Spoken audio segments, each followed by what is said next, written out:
오늘도 우리 성전에 나와 예배드린 여러분들의 삶의 자리, 가정 가운데 한없는 하나님의 평강이 있기를 간절히 축원합니다.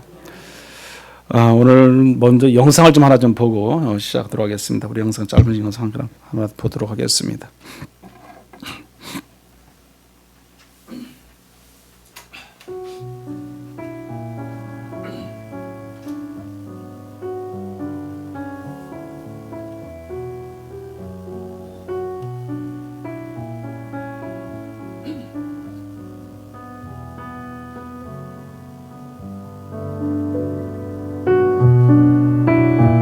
만에 발생한 튀르키예 대지진 참사 닷새째 날입니다. 규모 7.8, 7.5의 강진. 이는 히로시마 원폭 32개가 동시에 터진 것과 같은 위력이며 중동 전역에서 지진이 감지될 정도였습니다. 전문가들은 여진이 앞으로 1년 이상 지속될 것으로 예상하고 있습니다. 이로 인해 튀르키예 가지안테프와 접경 국가 시리아 북부 지역은 사실상 초토화되었습니다. 희생자들은 걷잡을 수 없이 불어나고 있으며 사망자가 1만 7천 명을 넘어섰습니다. 매몰자는 20만 명에 달할 것으로 추산되며 집단 매장지까지 생겨나는 참혹한 상황에 최악의 경우 사망자가 10만 명을 넘길 수도 있다고 합니다. 지진으로 인한 매몰자가 생존할 수 있는 시간은 일반적으로 72시간. 골든타임이 지났습니다. 눈과 비를 동반한 영하의 날씨 탓에 저체온증 사망 가능성도 높습니다. 뉴스로 보도되는 모습보다 현실은 더욱 참혹합니다. 가족들의 생사를 확인할 수 없어 애가 타는 사람들. 시신들의 얼굴을 확인하다가 발견한 가족의 시신을 붙잡고 오열하는 사람들. 살아남았지만 겉옷 하나 챙기지 못한 채 혹독한 추위 속에 밤을 지새우는 사람들. 지진으로 인한 부상도 심각하지만 대피소, 음식, 깨끗한 물, 의료 서비스가 준비되지 않으면 2차 재앙이 올 수 있다고 합니다. 아무것도 보이지 않고 두렵고 막막한 순간 함께하던 가족들은 사라지고 돌아갈 곳은 없습니다. 피투성이가 된 튀르키예, 시리아. 처절한 외로움과 고통, 고단함과 상처 속에 이대로 곧 죽을 것 같은 피투성이 튀르키예.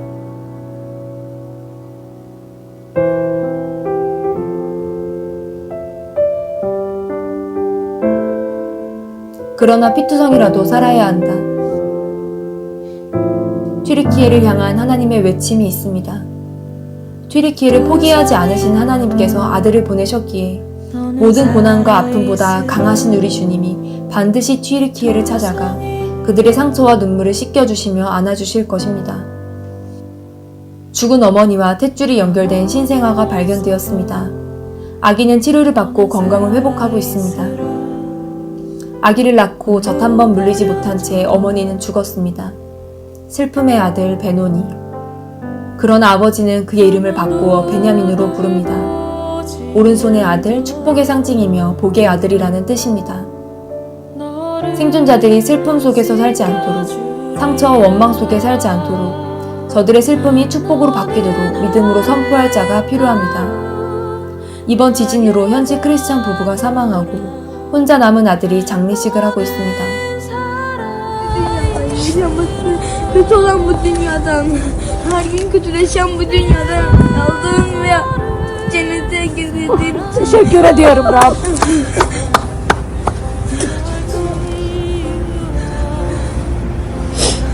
onlar bugün güvende, onlar bugün iyi olan yerde, senin yanında. Bunun için sana teşekkür ediyorum. Ne kadar teşekkür etsem de bunlar azdır. Biz üzülüyoruz ama yakında sevineceğiz. acılar çekeceğiz ama 아직 어린 아들의 놀라운 믿음의 고백. 고통 속에 믿음을 고백하는 자들이 이 땅에 있기에 더 이상 베노니가 아닌 베냐민, 복된 튀르키예 되기를 이 시간 함께 기도하기 원합니다. 구조 상황이 너무 열악합니다. 장비도 없어 손으로 잔해를 파면서 사람을 구하기도 합니다. 안전하게 구조 작업이 이루어져 한 사람이라도 더 구조될 수 있기를. 여전히 위험한 상황에 처해 있는 이들에게 구조와 구호가 신속하고 적절하게 이루어질 수 있기를. 골든타임이 지났지만 계속적인 치유의 손길과 하나님 차원의 복구, 회복의 물결이 일어날 수 있기를 기도합니다. 지진으로 가족과 삶의 터전을 잃은 자들을 주님이 위로하시고 건물과 함께 찢기고 무너진 육신과 마음들, 파괴된 영혼들을 치유해 주시기를, 하나님의 자비와 긍휼로 그곳을 덮으시기를 기도합니다. 생존 필요 물품이 하루빨리 공급되어 추위와 배고픔이 해결될 수 있기를, 사방에서 돕는 손길이 이어지게 해주시고 돕는 손길이 닿지 못할 곳이 없도록 길을 열어주시길 기도합니다. 특별히 나토 회원국으로 지원이 몰리는 튀르키예와 달리 국제사회의 제재를 받는 시리아는 상당수 국가로부터 직접 원조를 받지 못하고 있습니다. 구호 사각지대인 시리아 서북부 반군 장악 지역, 개방되지 않은 시리아 지역에도 도움의 손길이 닿을 수 있기를 기도합니다. 한국교회가 튀르키예와 시리아를 위해 전심으로 함께 기도하며 도울 수 있기를 기도합니다.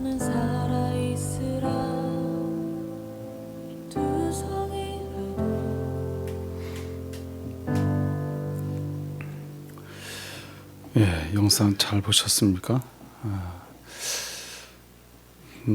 튀르키예는 이슬람교를 신봉하고 있는 그 수니파 교인 사람들이 있는 곳이 튀르키예인데, 이슬람의 그 무하마드 혈통의 이제 후계를 따르는 그 시아파가 있고, 또 회중들의 어떤 또 안에서 뽑혀지는 또 수니파, 이렇게 이제 그 이슬람은 두 파로 나눠지잖아요. 여러분도 뭐 잘 아시겠지만, 이 어떻게 보면 대표적으로 이 시아파들은 좀 거칠어요. 어떻게 보면 이제 나라들을 이렇게 우리가 대표적으로 볼 때 보면은 뭐 이란이라든지 뭐 이라크라든지 뭐 시리아라든지 또 뭐 아프가니스탄이라든지 뭐 그런 나라들이 대충 보면 이제 시아파 사람들인데, 그 외에 이제 또 이제 수니파 사람들은 그래도 좀 뭐 사우디아라비아든지 아랍에미레이트라든지 이런 나라들 이렇게 좀 그래도 좀 순하다고 볼 수 있죠. 어떻게 보면 그 거친 시아파 사람들하고 좀 다른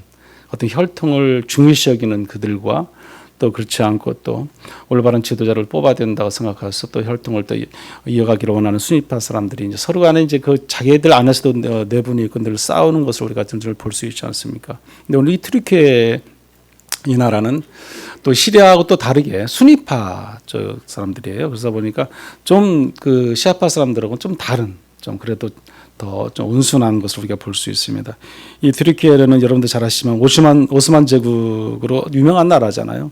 그래서 그때 당시 어떤 1100년 당시 그리스의 콘스탄티노플이 함락되는, 멸망하는. 근데 그게 이제 곧 이 오스만 제국에서 그리스의 수도가 이제 멸망당하지 않습니까? 로마 제국이 그로 인해서 그때 멸망당하거든요. 그래서 함락되고 마는.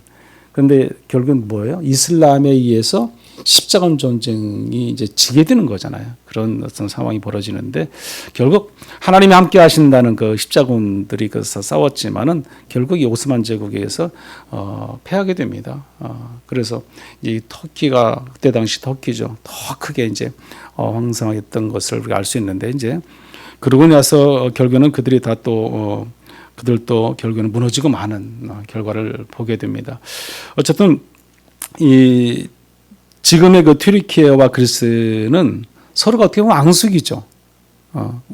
우리가 일본어고 앙숙 뭐 관계라면은 그들도 그런 관계예요. 그래서 에게에 있는 많은 섬들이 있는데 그 섬들을 아직도 서로 가지고 막 자기네 것이다 하고 서로 이제 싸우고 뭐 우리하고 비슷한 거죠. 뭐 그런 상황인데, 그때 당시에 많은 어떤 그 술탄들, 그러니까 튀르키예 지도자들이죠. 그 이슬람권의 지도자들, 술탄들이 이제 계속 배출되잖아요. 배출되면서 그들이 자꾸 이제 뭐 무너지는 거죠. 잘못된 지도자들이 세워지고 그러다 보니까 결국에는 뭐 이렇게 더 이렇게 하락하는 것을 볼 수 있는데, 지금의 에르도안 그 대통령도 마찬가지예요.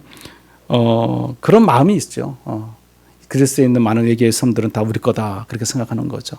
그러니까 치열한 늘 아직까지도 이제 앙숙 관계에 있는 것을 볼 수 있습니다. 마치 우리가 일본하고 우리가 일제치하 30년 동안 우리가 통치도 받았지만 그뿐만 아니라 지금도 독도도 자기네 땅이라고 그러잖아요. 그런 저런 것들이 늘 주변 나라 이웃국가와는 좀 그런 앙숙 관계가 있습니다. 그런 상태가 지금 튀르키예와 그 주변 국가들과의 관계다 볼 수 있습니다. 튀르키예 안에도 일부의 우리의 소수 기독교인들이 있습니다. 이제 2, 3년 전부터 튀르키예 안에 있는 모든 기독교 선교사들 다 추방했어요, 여러분. 그래서 그 안에는 한 70여 명의 기독교의 우리 그 선교사님들이 다 추방을 당했어요. 그 중에 저도 아는 우리 남 선교사님이 있는데 남충현 선교사님이라고 제가 아시는 분이 있는데 그분도 벌써 1년, 2년 전에 추방당해서 지금은 그곳에 들어가지는 못해요. 한번 추방당하면 다시는 못 들어갑니다. 근데 그분의 그 사모님은 그 안에 계세요. 거기서 지금도 선교를 하고 계세요. 사모님은 이제 선교사라는 걸 모르니까 그래서 추방을 안 당했고 선교사님이 이제 들통나서 추방을 당했는데 그래서 선교사님이 못 들어가니까 어떻게 해요? 그 인접 국가 아제르바이인가 그 나라에 가서 거기서 이렇게 지원하는 들어가지 못하고 후원해주고 뭐 물건을 사서 넣어주기도 하고 뭐 여러 가지 그런 또 사역을 하고 있어요. 참 이 선교 사역이 어렵다, 힘들게 한다는 걸 느꼈어요.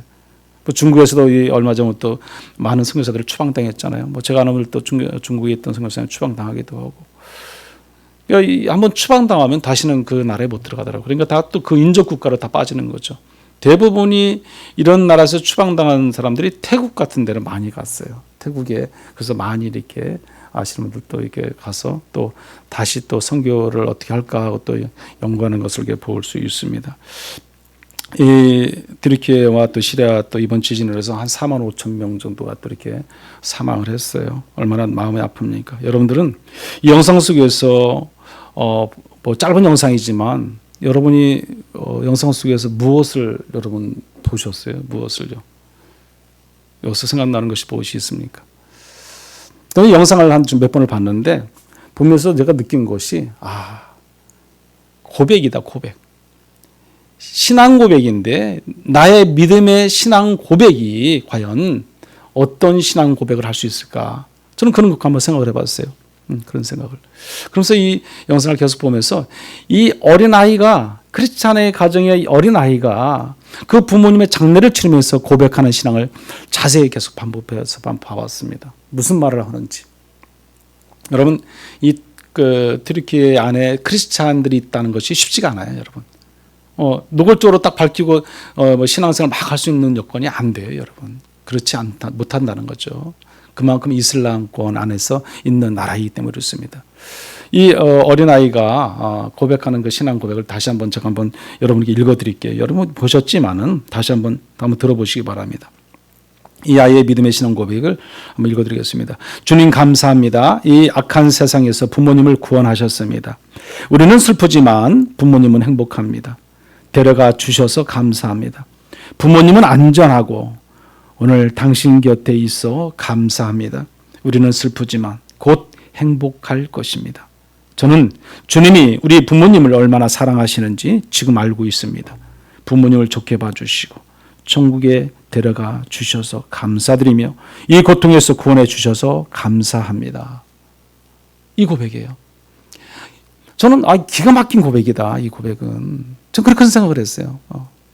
영상을 지난주에 한번 보면서 이 영상 한번 보다 보니까 이 영상을 이렇게 봤어요. 그런데 이 꼬마의 신앙 고백이 대단하다 그런 생각이 들어서 제가 제목을 갖다가 믿음의 신앙 고백이라는 고백을 잡고 말씀을 준비했습니다. 그렇지 않습니까? 여러분 저도 모태 신앙을 가졌어요. 어릴 때부터 부모님을 통해서 신앙을 가져서 신앙생활 위화세를 받고 믿음 생활을 해왔습니다. 저희도 3대 4대까지 지금 이어져 가고 있는데 저는 이 꼬마처럼 고백을 내가 과연 그런 상황 속에서 할 수 있었을까 한번 생각을 해봤어요. 여러분은 어떠세요? 할 수 있을 것 같아요? 저는 못할 것 같아요. 저는 그렇게 못했을 것 같아요. 저렇게 이런 지금 제가 읽어드린 이 고백의 신앙을 여러분 보세요. 우리는 슬프지만 곧 행복할 것입니다. 그래요. 얼마나 믿음 있는 신앙 고백이에요, 여러분. 이 아이가 어린아이, 이제 10살, 11살 먹었던 아이 정도밖에 안 되는데 저 아이가 이런 신앙 고백을 할 수 있다는 것은 정말 대단하지 않습니까, 여러분? 저는 그래서 이 아이의 신앙 고백을 통해서 말씀을 준비해야겠다 그런 마음을 먹었거든요. 나의 신앙 고백에 대해서 나의 믿음과 나의 믿음의 확신과 여러 가지 모든 걸 한번 돌아볼 수 있는 그런 계기를 가져야겠다. 그런 계기. 나뿐만 아니라 우리 온 교회 성도들이 다시 한번 우리들의 신앙을 한번 돌아볼 수 있는 그런 시간을 가져야겠다. 그래서 이 말씀을 제가 준비했습니다. 여러분 우리는 한번 돌아봐야 됩니다. 나의 믿음은 견고한가? 나는 정말 부활의 확신과 천국의 확신과 내가 하나님의 믿음의 자녀로서 권세받은 자로서 내가 살아갈 자격이 있는가? 한번 생각해 볼 수 있어야 됩니다. 오늘 본문을 통해서 다시 한번 더 나의 신앙을 점검하는 그런 기회가 되시기를 간절히 소망합니다. 하나님은 우리의 신앙 고백을 기뻐하십니다. 성경에는 주를 기쁘시게 할 것이 무엇인가를 시험하여 보라 그랬어요. 우리 주님을 위해서 기뻐하게 하실 것이 무엇인가? 우리 주님의 뜻을 따라서 하나님께서 원하시는 기뻐할 일은 무엇이 있는가? 한번 찾아보고 시험해 보라고 말씀합니다. 히브리서 기자는 이렇게 말합니다. 믿음이 없이는 하나님을 기쁘시게 하지 못한다고 말합니다. 믿음이 없이는 하나님을 기쁘게 하지 못한다. 나의 믿음이 있느냐 없느냐에 따라서 내가 하나님을 기쁘게 할 수 있고 기쁘게 하지 못할 수 있다는 겁니다. 이 아이의 신앙이 믿음 있는 신앙이라는 거죠. 믿음 있는 신앙. 우리가 과연 그런 믿음이 있느냐? 우리는 반문해야 되는 거죠. 나에게 이런 아이 같은 믿음이 있을까? 우리가 성인이지만 이런 아이와 같이 그런 상황에서 그렇게 고백할 수 있을까? 히브리서 기자는요, 믿음의 주요 온전케 하시는 이인 예수를 바라보자 그랬어요. 누구를 바라봐요? 예수를 바라보자. 우리가 예수를 바라보는 그런 믿음, 예수만을 향한 예수 편에 서 있는 믿음, 그런 믿음이 오늘 저와 여러분 가운데 있어야 할 줄 믿습니다. 오늘 또 이 앞서 예배 시작하기 전에 우리는 사도들의 신앙 고백을 했어요. 사도 신앙 고백. 여러분, 이 사도들의 신앙 고백이 얼마나 중요한지 모릅니다. 그렇지 않습니까? 신앙 고백 속에서 우리가 하나님 우리의 믿음의 고백을 통해서 우리가 고백할 때 하나님이 기뻐하시거든요. 우리가 죄를 회개할 때 기뻐하시는 하나님이십니다. 다 아시잖아요. 우리의 모든 것을 다 알고 계시고 우리의 모든 것을 다 살피시는 하나님이지만 우리가 때때로는 하나님을 떠나서 세상 가운데 있고 죄악 가운데 살아가고 타협점을 찾아갈 때마다 하나님 마음이 아파하시지만 다시 또 돌아와서 고백하면 회개하면 하나님 우리를 기쁘게 받으시는 하나님인 줄 믿습니다. 단지 우리가 주문처럼 어떻게 보면 암송처럼 습관처럼 형식적인 그런 어떤 사도신경, 주기도문, 신앙 고백 그것은 하나님 기뻐하시지 않는다는 겁니다. 당연 예배 시간이니까 사도신경은 당연히 하는 거지. 우리가 습관적으로 우리가 암송하듯이 할 수 있는 거죠. 그런데 그것이 뭐가 돼야 돼요? 고백. 나의 신앙 고백이 될 수 있어야 됩니다.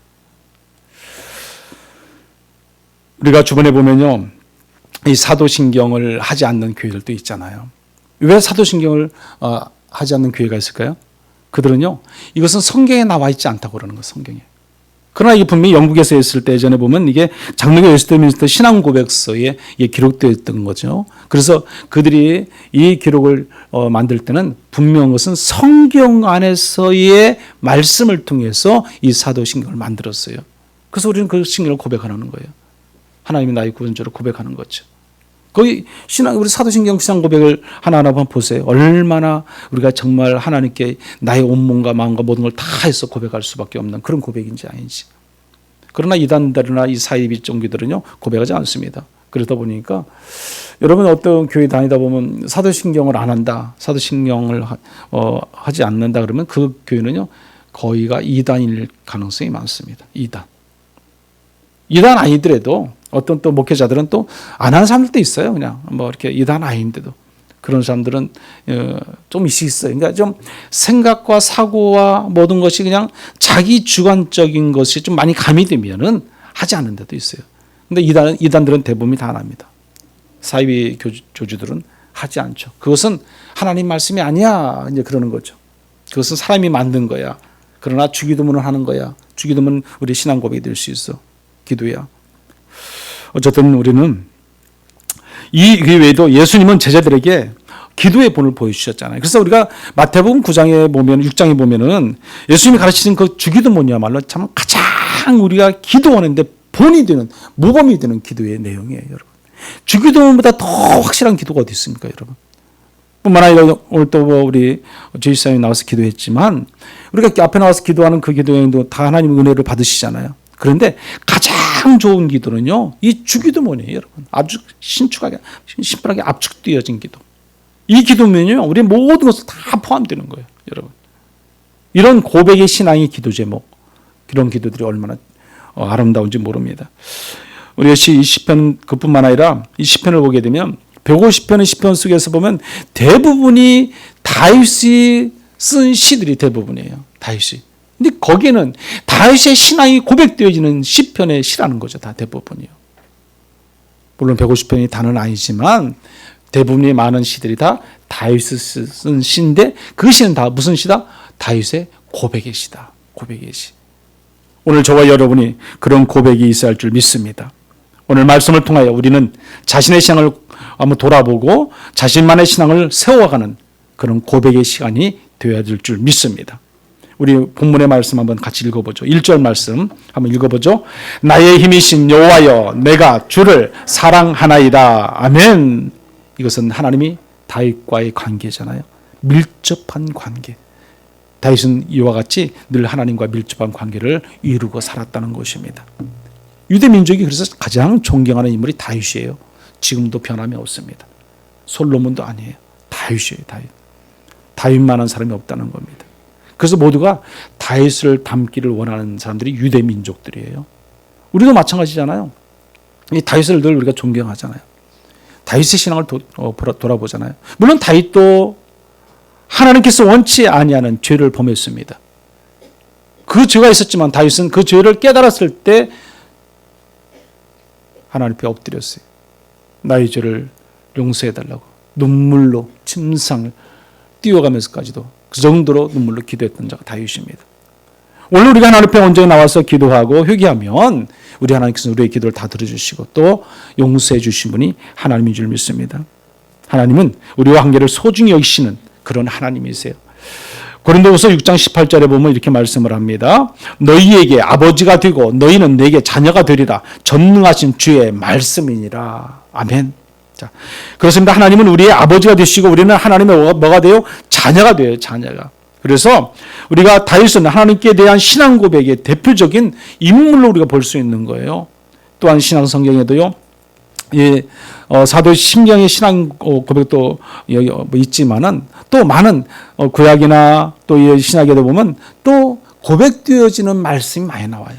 또 그 중에서 우리가 신약 성경을 보면 도마라는 인물은 어떻습니까, 여러분? 도마도 우리 주님을 믿던 주님의 제자였잖아요. 12제자였던 도마였지만 주님이 십자가에 달려 돌아가시고 부활하셨던 것을 보지 못했어요. 부활하신 모습을 보지 못했던 도마는 믿질 않았다는 거죠. 그게 오늘날 우리의 믿음이에요. 도마의 믿음, 우리의 믿음이라는 거죠. 주님이 제자들이 다 있는데 모여서 나타나실 때 다른 제자들은 다 봤는데 도마는 보지 못했어요. 왜? 그날 도마가 그 자리에 없었기 때문에요. 그리고 8해 후에 8일 후에 다시 주님이 제자들이 모인 곳에 오셨잖아요. 오셨을 때 도마가 그 자리에 있었습니다. 도마는 믿지 못하다가 주님이 나타나셨을 때 주님께서 뭐라고 말씀하십니까? 내 손을 보라고 만져보라 말씀합니다. 내 손으로 옆구리를 한번 만져보라, 넣어보라 말씀합니다. 그리고 뭐라고 말씀합니까? 믿음 없는 자 같이 하지 말고 믿음이 있는 자로 믿으라는 거죠. 믿으라. 오늘 저와 여러분이 하신 말씀이에요. 왜 믿음 없는 자의 삶을 살아가느냐? 그 말씀 하시는 거죠.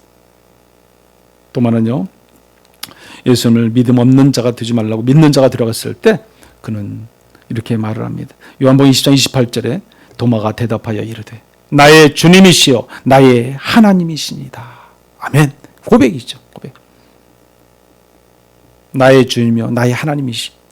누가요? 주님이 고백하는 것을 볼 수 있습니다. 여러분 마태복음에서 보면 예수님께서 제자들에게 묻습니다. 사람들이 나를 누구라 하느냐 묻습니다. 많은 사람들이 나를 누구라 하냐 묻습니다. 더러는 어떤 사람들이 말하는 세례야요, 엘리야요, 더러는 또 에레미야요, 더러는 많은 선지자들이 있는데 그 선지자 중에 한 사람이 예수님이십니다. 이렇게 말을 합니다. 그럼 너희는 나를 누구라 그러냐? 너희는 주님께서 제자들에게 묻잖아요. 너희는 나를 누구라 그러냐? 그때 시몬 베드로가 대표로 대답하지 않습니까? 주는 그리스도의 살아계신 하나님의 아들입니다. 우리 한번 같이 읽어보죠. 마태복음 16장 16절입니다. 시몬 베드로가 대답하여 이르되 주는 그리스도이시여 살아계신 하나님의 아들이시니이다. 아멘. 기가 막힌 고백이에요. 기가 막힌 고백. 주는 그리스도시여 살아계신 하나님의 아들이다라는 고백이지 않습니까? 오늘 저와 여러분이 고백해야 할 그런 말씀이에요. 말씀. 우리도 날마다 살아 역사하시는 하나님을 나의 구주로 고백하고 살아가는 저와 여러분들 되시기를 간절히 축원합니다. 누가복음 5장에 보면요, 베드로의 또 다른 신앙 고백이 있어요. 여기 보면은 생활 속에 일어날 수 있는 베드로의 믿음의 고백을 볼 수 있는데, 게네사렛 그 호숫가에서 베드로가 이제 다시 이제 고기를 잡고 있지 않습니까? 주님께서 또 십자가 달라 돌아가시고 나서 그들이 이제 할 것이 없어요. 주인을 잃은 양들은 늘 방황할 수밖에 없지 않습니까? 다시 어부생활로 돌아가는 거죠. 그래서 다른 제자들과 동일하게 같이 가서 그물을 던지고 그래도 밤새고 던졌지만 고기가 안 잡히지 않습니까? 잡히지가 않아요. 그러니까 주님께서 거기를 찾아오셨어요. 많은 다른 사람들에게 하나님께서, 주님께서 말씀을 선포하신 후에 베드로에게 가까이 나와서 그물을 깊은 곳에 던지라 말씀하잖아요. 그때 베드로는요 어떻게 말씀합니까? 누가복음 5장 5절의 말씀입니다. 우리 한번 같이 읽어보죠. 시몬이 대답하여 이르되 선생님, 우리들이 밤이 새도록 수고하였으되 잡은 것이 없지만은 말씀에 의지하여 내가 그물을 내리리다. 아멘. 말씀에 의지해서 그물을 던졌어요. 그물을 던지니까 고기가 가득 차고 넘쳤다는 겁니다. 말씀에 의지했습니다. 이런 경험을 하고 난 후에 베드로는 예수님 앞에 달려와서요 무릎을 꿇습니다. 그리고 베드로가 뭐라고 말합니까? 나는 죄인입니다. 나는 죄인입니다. 그런 고백을 해요. 한번 같이 읽어볼까요? 우리 말씀 한번. 누가복음 5장 8절입니다. 시몬 베드로가 이를 보고 예수의 무릎 아래 엎드려 이르되 주여 나를 떠나소서 나는 죄인으로소이다 하니. 아멘. 이 베드로의 고백이에요. 처절한 베드로의 고백. 오늘 저와 여러분이 나는 이런 죄인입니다 고백할 수 있는 그런 믿음의 신앙의 고백이 있어야 할 줄 믿습니다. 우리가 죄인이잖아요, 여러분. 그럼 죄인이면 우리는 이 베드로와 같이 고백이 있어야 돼요. 베드로가 우리보다 못하겠습니까, 여러분? 아니잖아요. 이런 고백이 날마다 우리는 삶의 자리에서 나와야 돼요. 어디 가든지 어느 곳에든지. 나는 죄인입니다. 나를 떠나소서. 이런 고백 속에서 우리가 주님을 만나는 그런 경험이 있는 신앙들이 있기를 간절히 축원합니다. 신앙은요 전능하신 주님과 한없이 부족한 인간이 만날 때 고백이 이루어지는 거예요. 그래서 오늘 저와 여러분들이 예수님께 온전히 만나고 예수님을 통해서 변화되어지고 새로운 삶을 추구하고 살아갈 때 우리는 날마다 주님 앞에서 이 베드로처럼 엎드려 신앙 고백을 할 수 있어야 되는 겁니다. 그게 바로 믿음이에요. 믿음. 부모를 장례를 치르면서 그 어린아이가 간절한 마음으로 눈물로 기도하는 것처럼 저는 그 영상을 봤는데 계속 그 생각이 떠오르더라고요. 그 아이의 그 고백이 떠오르는 거예요. 그 아이의 고백이. 말씀을 묵상하다 보니까 참 대단한 아이다. 대단한 아이다. 그 나라가 종교가고 기독교도 아닌데 이슬람권에 있는 가운데서 밖에 나가서 예수 믿으세요 말 한마디 잘 할 수 없는 그런 나라인데 그 아이가 그런 믿음을 어떻게 이렇게 성장시켰을까? 그 부모의 믿음은 얼마나 대단했을까? 그런 생각을 해봤어요. 그 부모의 믿음이 대단했으니까 그 아이가 그런 믿음을 가지게 되는 거예요. 오늘 여러분들이 그런 믿음을 가지고 있을 때 여러분의 후손들이 그 아이와 같은 믿음의 고백을 할 수 있다는 거예요, 여러분. 우리의 믿음이 얼마나 중요한가? 나의 믿음이 얼마나 중요한가? 우리가 그것을 알아야 된다는 거죠. 그런 고백의 신앙을 통해서 우리는 주변과 이웃과 늘 하나님 안에서 복음의 전파자로 살아갈 줄 믿습니다. 고백하는 신앙이 없으면요 우리의 삶은 쳇바퀴 돌듯이 어떤 매너리즘에 빠질 수밖에 없는 거죠. 고백되어지는 신앙이 없으면 늘 우리는 반복되어지기 때문에 어떻게 보면 그것이 당연하다고 생각할 수 있는 거죠. 고백한다는 것은 우리의 마음을 드린다는 것이 드린다는 것. 내 마음을 드린다는 것. 온전히 드린다는 것. 남기는 것이 아니라 남김없이 다 온전히 드려지는 것이 고백하는 신앙의 믿음인 줄 믿습니다. 그런 믿음, 그런 신앙을 통해서 우리가 하나님을 만나야 되고 또 변화되는 삶을 살아갈 줄 믿습니다. 사람이 무엇인가 목숨을 걸 만한 일이 있다는 것은요. 그래서 얼마나 멋진 일인지 몰라요. 내가 무엇인가 목숨을 걸 만한 거 있다. 여러분 사도 바울이 그렇게 고백을 하잖아요. 한번 같이 읽어볼까요? 사도행전 20장 24절의 말씀입니다. 시작. 내가 달려갈 길과 주 예수께 받은 사명 곧 하나님의 은혜의 복음을 증언하는 일을 마치려 하면은 나의 생명조차 조금 더 귀한 것으로 여기지 아니하노라. 아멘. 복음 전파를 위해서라면 내가 내 생명조차 귀한 것으로 여기지 아니한다고 그러잖아요.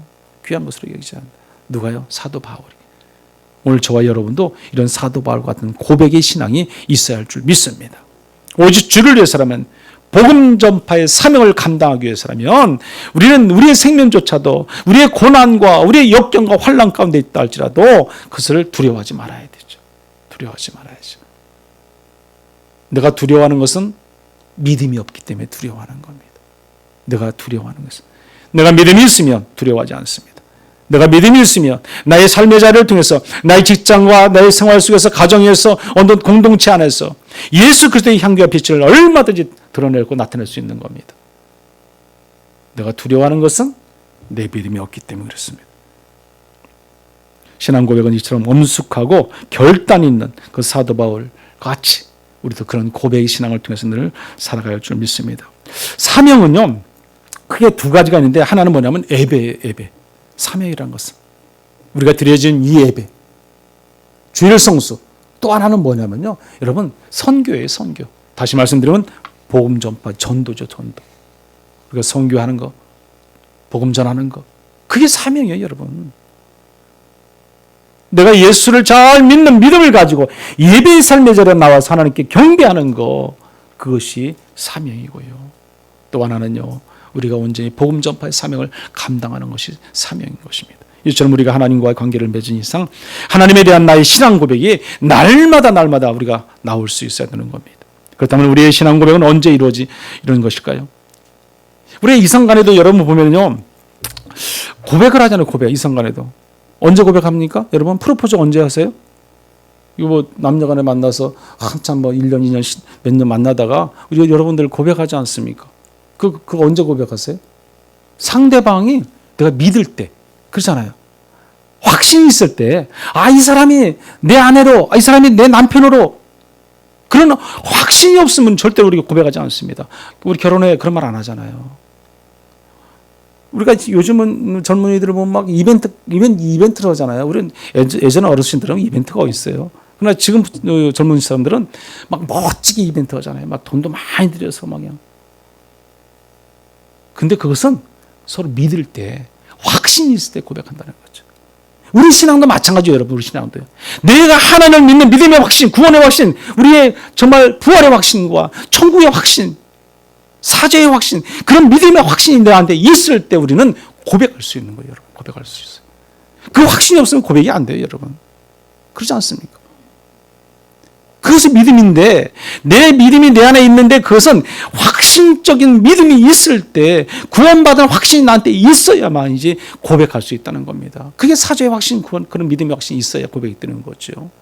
우리가 그런 믿음의 확신이 있는 저와 여러분들 다 되시길 간절히 축원합니다. 하나님을 아는 것을 지식적으로 아는 것은 의미하지 않아요. 하나님 아는 것은. 여러분, 알다란 말은요, 야다라고 히브리어로 야다예요, 야다. 근데 또 헬라어로 말하면 그노시스라고 말합니다. 그래서 이것은 실제적, 경험적, 개인적으로 아는 것을 의미합니다. 실제적, 경험적, 우리가 체험적, 우리의 믿음도 체험적 신앙을 가져야 된다고 제가 종종 말씀드리잖아요.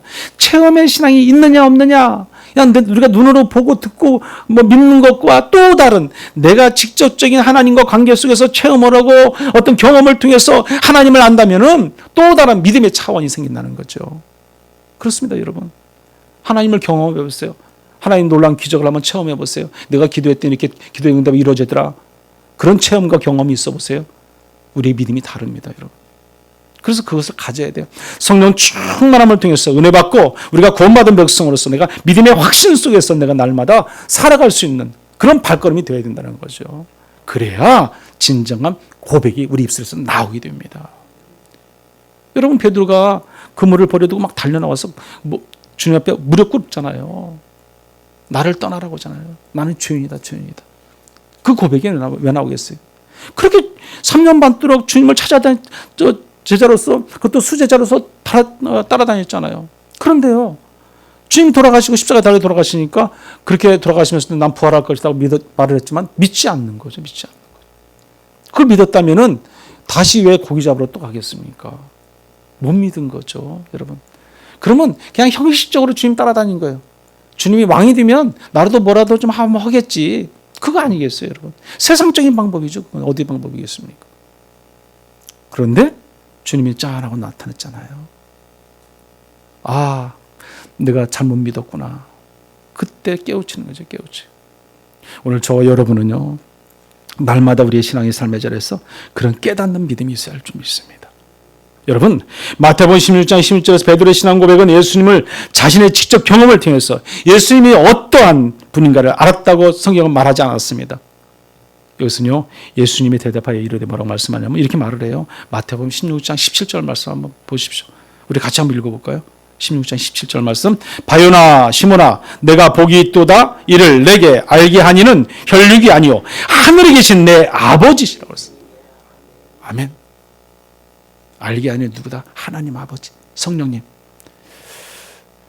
이 알게 하다라는 것은요, 아포칼립토라는 말인데 계시, 즉 드러내다라는 그 뜻이 있어요. 그래서 베드로는 하나님의 계시를 통해서 예수님이 주는 그리스도는 살아계신 하나님의 아들이라고 고백을 하는 거예요, 여러분. 그 믿음 신앙이 있는 겁니다. 오늘날 우리는요, 믿음의 확신 가운데 살아야 돼요. 확신 가운데. 여러분, 마가복음 4장 41절에 보면 제자들은 그가 누구에게 바람과 바다가 순종하는가 그런 말씀이 나와요. 주님이 제자들이 바다를 건너가는 데 있어서, 호숫가를 건너가는 데 있어서 파도가 치고 험난하니까 두려워 떨고 있습니다. 주님이 그 바다 한가운데를 걸어올 가시잖아요. 그러니까 주님이 다가오니까 그 제자들은 불안하고 떨고 겁을 먹지 않습니까? 근데 또 주님께서 바다의 그 배에서 뭐라고 말씀합니까? 그가 누구에게 바람과 바다가 순종하는가 말은 잔잔케 하고 또 주님께서 그 바다를 잠재울 때 주님의 제자들은 그와 같이 주님을 보고 하시는 말씀이에요. 우리가 주님의 제자로 따르고 순종하며 살아가는 믿음을 가졌다면 처음부터 우리는 주님을 나의 하나님으로 살아계시 역사하신 하나님으로 고백의 신앙이 나와야 돼요, 여러분. 나중에 가서 여러분. 그때 가서 내가 다 해보니까 이 진짜 하나님이네. 그건 늦을 수 있는 거죠, 여러분. 저와 여러분은 하나님 믿는 믿음을 가지고 살아갈 때 우리의 신앙 고백이 이 베드로와 같은 신앙 고백이 늘 살아 역사하신 하나님은 나의 구원주시라고 늘 고백할 수 있는 그런 신앙이 온전히 있기를 간절히 축원합니다. 우리가 오늘 또 믿음의 확신 속에서 구원의 확신 속에서 인도와 보호하시는 하나님의 그 확신 속에서 부활의 확신, 기도의 응답의 확신을 통해서 날마다 살아가는 그런 믿음이 우리 가운데 있어야 할 줄 믿습니다. 요한복음 1장 12절에 그래서 말씀하기를 영접하는 자 곧 그 이름을 믿는 자들에게는 하나님의 자녀가 되는 권세를 주셨다고 말씀합니다. 하나님의 권세를 받은 자는 우리예요. 저와 여러분이잖아요. 그러면 하나님의 자녀로 우리가 쓰임을 받고 살아가는 거예요. 사명자예요, 사명자. 사명자는 예배에 충실해야 되고 사명자는 복음 전파의 사명을 충실해야 되는 것이 사명자예요. 그런 믿음을 가진 우리는요, 신앙 고백을 한다는 것은 마음으로 믿는다는 것을 말하는 거예요. 이 신앙 고백을 한다는 것은요, 하나님을 내가 안다는 거예요. 그래서 우리는 이 신앙 고백을 통해서 우리는 진정한 하나님께 찬양과 경배와 온전한 예배의 자리로 깊이 들어가야 되는 것이 우리가 해야 할 사명이라는 겁니다. 오늘 저와 여러분이 날마다 하나님 앞에 나와서 예배 드릴 때 그 예배가 더 하나님이 기뻐 받으시는 예배가 될 줄 믿습니다. 에베소서 3장 12절에 보면은 우리가 그 안에서 그를 믿음으로 말미암아 담대함과 확신을 가지고 하나님께 나아감을 얻느니라. 아멘. 신앙의 확신을 통해서 날마다 살아가는 저와 여러분이 되어야 할 줄 믿습니다. 우리 신앙 고백은요, 결국 하나님이 나와 하나님이 되신다는 거예요. 나의 하나님이 되신다는 거예요. 우리가 어디 가든지 무엇을 하든지 우리를 인도하시고 책임져 주시는 분은 우리 하나님이세요. 하나님. 그 하나님을 우리가 믿는 거고 그 하나님의 은혜 가운데 우리가 살아가는 거예요. 그것은 감사할 일이 차고 넘치는 겁니다. 우리 그래서 신앙 고백이 늘 기뻐하고 감사하는 삶이 있어야 할 줄 믿습니다. 오늘 본문의 말씀을 다시 한번 읽어보겠습니다. 1절 2절 말씀 다 같이 한번 다시 읽어보죠. 나의 힘이신 여호와여, 내가 주를 사랑하나이다. 여호와는 나의 반석이시여, 나의 요새시여, 나를 건지시는 이시여, 나의 하나님이시여, 내가 그 별 나의 바위시여, 나의 방패시여, 나의 구원의 뿌리시여, 나의 산성이시로다. 아멘. 아멘. 시편 40편 1절에도 보면요, 고라 자손들도 이렇게 고백을 합니다. 하나님 우리의 피난처시여 힘이시니 환난 중에 만날 큰 도움이시라. 아멘. 우리의 힘이 되시고 우리의 능력이 되시고 우리 구원의 방패가 되시고 우리의 바위가 되시고 우리의 친구가 되시고 우리의 산성 시온이 되시는 여호와 하나님을 온전히 믿고 그 하나님의 은혜 가운데 늘 살아가고 고백되진 신앙을 통해서 늘 승리하고 살아가는 저와 여러분들 되시기를 간절히 축원합니다. 이 시간도 같이 우리 한번 기도하겠습니다. 하나님을 알게 해달라고 온전한 신앙을 가지고 하나님을 만날 수 있는 저희들 되게 해달라고 신앙 고백적인 삶을 살게 해달라고 같이 한번 기도하시기 바랍니다. 하나님과의 실제적인 관계가 세워지게 해달라고 나의 하나님이 되도록 마음으로 믿을 수 있는 그런 믿음을 달라고 기도하십시오. 하나님의 말씀이 마음으로 믿어지게 하시고 고백되어지는 그래서 선포가 이루어지는 우리가 되게 해달라고 하나님의 말씀의 확신을 가지고 날마다 고백하고 나가는 우리가 되게 해달라고 매일 나의 삶 속에서 나의 하나님을 고백하는 삶이 되게 해달라고 하나님은 나의 하나님이십니다. 하나님은 나의 전부이십니다. 늘 그런 고백의 신앙이 있게 해달라고 기도하십시오. 그리고 우리 튀르키예와 시리아 하나님이 긍휼하게 해주셔서 빠른 회복 은혜가 있게 해달라고 같이 기도해 주시기 바랍니다. 이 시간 우리 주여 한번 크게 외치고 기도하도록 하겠습니다. 주여 고마우신 하나님 감사합니다. 믿음의 신앙의 고백을 통해서 우리가 하나님 은혜 가운데 살아갈 수 있도록 인도하시는 은혜 감사합니다. 하나님의 은혜 가운데 우리가 살아갈 때마다 우리의 삶의 자를 책임져 주시고 인도해 주시는 은혜도 감사합니다. 하나님을 알게 하시고 하나님을 만나게 하시고 날마다 신앙 고백을 통해서 우리가 하나님께 영광 돌려지고 살아가는 우리 모두가 될 수 있도록 은혜의 은혜를 더해 주시옵소서. 하나님만이 우리의 유일한 소망이십니다. 하나님만이 유일한 우리의 능력이 되십니다. 하나님만이 유일한 우리의 권능이 되십니다. 우리의 친구가 되시고 우리의 산성이 되시고 우리가 방패가 되시는 여호와 하나님 아버지 오직 그 하나님을 통해서 우리가 살기를 원합니다. 그 하나님께 날마다 우리가 고백되어진 신앙을 통해서 살기를 원합니다. 시몬 베드로가 고백했던 것처럼 저는 그리스도 살아계신 하나님의 아들입니다 고백했던 것처럼 우리 또한 그런 고백을 통해서 날마다 하나님께 나아가기를 원합니다. 오직 우리의 매일매일 삶 속에서 하나님을 고백하는 신앙을 통해서 나는 죄인입니다. 나의 죄를 용서해 주십시오 하고 고백하며 나아가는 우리 신앙이 되도록 도와주시고 오직 주님만을 섬기고 나의 주 나의 하나님이라고 고백하는 그런 아버지 하는 신앙의 고백이 우리 삶 가운데 날마다 일어나게 도와주시옵소서. 하나님 기억하시기를 원합니다. 튀르키예와 시리아를 불쌍히 여겨주시옵소서. 그들의 아버지 하나님 생명도 소중합니다. 하나님 그들을 긍휼히 여겨주시옵소서. 그들이 다시 회복의 채건이 속히 이루어지게 하시고 고통과 신음 속에서 벗어나기를 원합니다. 그들의 아버지 정신적인 육체적인 여러 가지 질고에서 벗어나기를 원합니다. 악한 사탄 일절막이 틈타지 못하도록 하나님 막아 주시옵소서. 성령 하나님 역사하시고 기름 부어 주시옵소서. 은혜의 은혜를 더해 주시옵소서.